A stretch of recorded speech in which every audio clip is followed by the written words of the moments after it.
Coca কোলা কি আসলে Israel product, বা কোনোভাবে কোকা কোলার সঙ্গে কি ইসরায়েল কোনো সম্পর্ক আছে কিনা?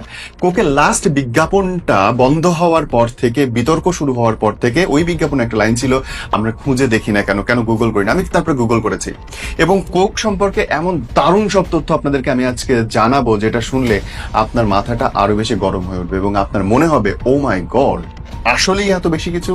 চলুন তাদের কথা অনুযায়ী গুগলে গিয়েছি এবং তাদের কথা অনুযায়ী কি কি পেয়েছি সেটা আমি আপনাকে পড়ে পড়ে শোনাই। Just listen carefully. Coca cola ইসরায়েলের কট্টর সমর্থক। 1997 সালে ইসরায়েল সরকার অর্থনীতি কমিশন গত 30 বছর ধরে ইসরায়েলকে আকুণ্ঠ সমর্থন এবং ইসরায়েলের আরব লীগ বয়কট মেনে চলার অস্বীকার করার জন্য ইসরায়েল ট্রেড অ্যাওয়ার্ড কোকা কোলাকে সম্মানিত করা হয়।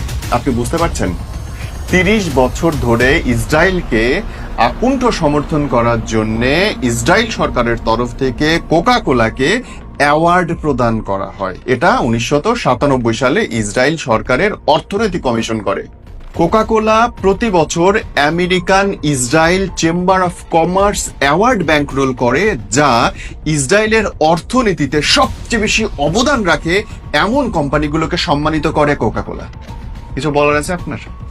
এখনো বলবেন যে না আমরা তো ওইখানকার না। শেষ না ব্রাদার, এটা সবেমাত্র শুরু। 2009 সালে অবিলম্বে যুদ্ধবিরতি এবং গাজায় ইসরায়েলে সামরিক হামলার ধারাবাহিকতাকে সমর্থন করার জন্য জাতিসংঘের আহ্বান প্রত্যাখ্যান করার জন্য সিনেটর লবিং করার জন্য কোকা কোলা একটি স্পন্সর্ড অ্যাওয়ার্ড ইসরায়েলের লবি AIPAC কে দেওয়া হয়েছিল। মানে যেন ওই সিনেটররা জাতিসংঘকে বোঝাতে সক্ষম হয় এবং ওখানটা লবি করে যে যেই হামলাটা হচ্ছে ফিলিস্তিনিতে সেটা যেন বন্ধ না করা হয়, সেটা যেন চলতে থাকে। বুঝতে পারছেন তো? আরো আছে, শেষ না। 2008 সালে Coca Cola Israeli venture capital challenge ফান্ডকে একটা ফাঁকা চেক দেয়, যেখানটা কোনো ডিজিট লেখা ছিল না, যা ইচ্ছে বসায় নিবা। এখানটাই শেষ না। 2009 সালে Coca Cola brigadier general Ben এলিজকে সম্মাননা জানাতে কোকা কোলা বিশ্ব সদর দপ্তরে একটি বিশেষ সম্বর্ধনার আয়োজন করে। বেন এলিজার হচ্ছে সেই ব্যক্তি যিনি 6 দিনের যুদ্ধে 300টিরও বেশি মিশরীয়কে শিরোচ্ছেদ করে একদম গলা কেটে হত্যা করেছিল। সেই মানুষকে তারা কোকা কোলা তাদের সদর দপ্তরে ডেকে এনে অ্যাওয়ার্ড দেয়, সম্মাননা জানায় সারা বিশ্বের সব প্রতিনিধিদের সামনে, কোকের প্রতিনিধিদের সামনে। আপনি বুঝতে পারছেন? শুধু তাই না বস, ইসরায়েল যেই ভূমিটা দখল করে রেখেছে সেই ভূমিতে কোকা কোলা তাদের ফ্যাক্টরি দিয়েছে, গবেষণার ফ্যাক্টরি, উৎপাদনের ফ্যাক্টরি। মানে যেটাতে আমেরিকা নিজেও বলে যে না এটাতে ঠিক না, এইখানটা তোমার ফ্যাক্টরি দিতে পারবে না, সেইখানটাতে কোক নিজে ফ্যাক্টরি করেছে এবং সেটা মূলত ফিলিস্তিনের জায়গা।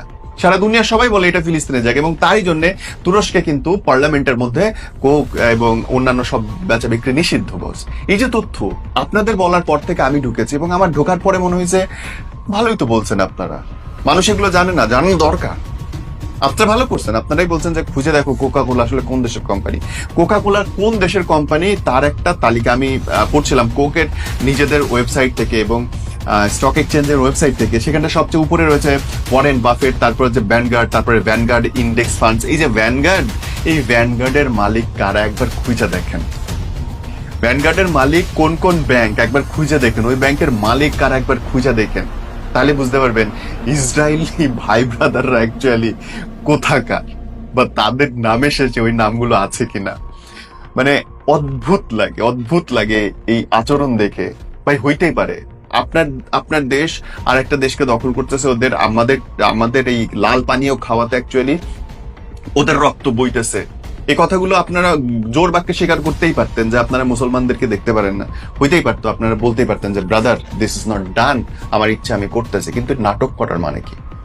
এসব নাটকের তো মানে এখন বলবেন যে মুসলমানরা আসলে অজ্ঞ, ওরা কিছু বুঝে না, এরা কোনো জ্ঞান নাই, ব্যাপারটা কিন্তু আসলে এতটা সহজ নাই। এখন আপনাদের বলা তথ্যের পরে আমার মতো একটা অতি সাধারণ মানুষ এইটুকু তথ্য যদি বের করতে পারে, তাহলে যারা অনেক বেশি চিন্তা করছেন, গবেষণা করছেন, তারা কি করবে?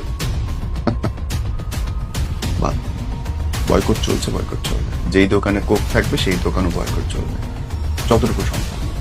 আই থিঙ্ক ভিডিওটা আপনার শেয়ার করা উচিত, মানুষ প্রকৃত সত্য জানে।